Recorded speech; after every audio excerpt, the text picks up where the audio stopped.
Hello again, my chess friends. This is a game that I played online. Me Bags versus Garden Wanderer. I'm playing as black and he's playing as white. It was a really good game. I hope you enjoy it. And so let us begin.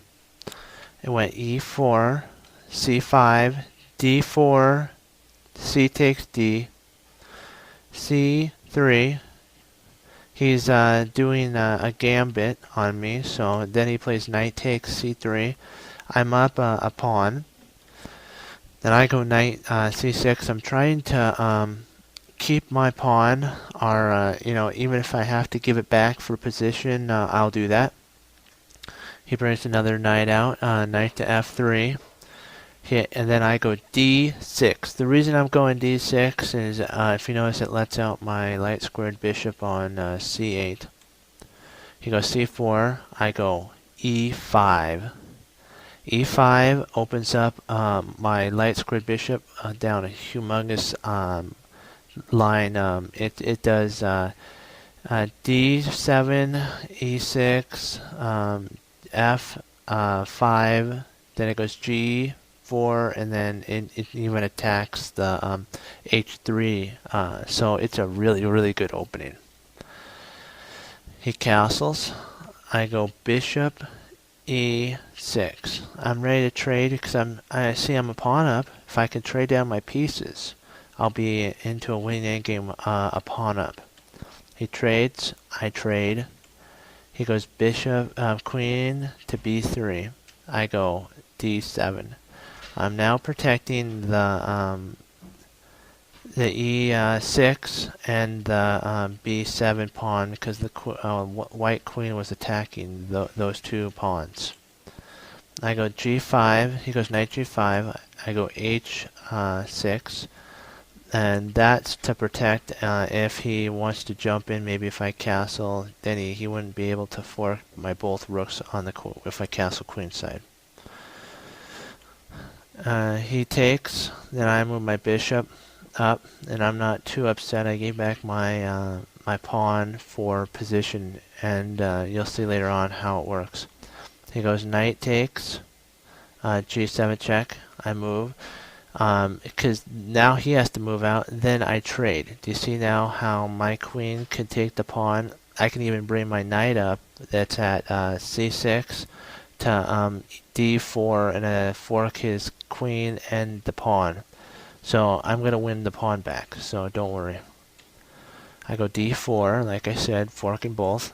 And he goes queen to d5. I go knight takes f5. And he goes d2 with his bishop. I go rook to c8.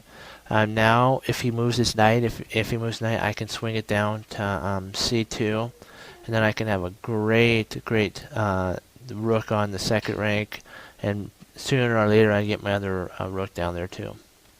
He goes knight to e4. I go knight d4 because if you notice, it's protected. Nothing can kick it out. And it's in a beautiful square. It locks down any moves that that his knight can go to, and his queen is locked in. It would take her one move to get out, so I have a tempo. He checks with his bishop. I just say, hey, everything's safe. I'm going to move over. He goes f to d1, attacking my knight. I go c6. I'm daring him to trade. He trades. I trade. I go f3. He goes f3. Now look, I just penetrated to the second rank. Now it's time to take over. He goes b6. I'm sorry, b3. That was a mistake, because he allowed me to do a move combination that will end the game soon. It's like a 5-move combination. I'll show you. It was so beautiful. I saw it all the way through. It starts with rook g8. He goes king. I take. Then he plays bishop, trying to stop it. I take.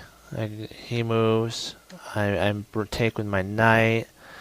Now it's a devastating checkmate, forced. He goes f1. I go check. He has to intercept with his bishop. Then I know I'm going to let you see the checkmate. I'm going to step back for 3 seconds and allow you to look and see it and enjoy it as much as I did when I implemented it. Exactly. G1. Checkmate. How sweet can that be? A checkmate on the back rank, even when his two rooks are at home.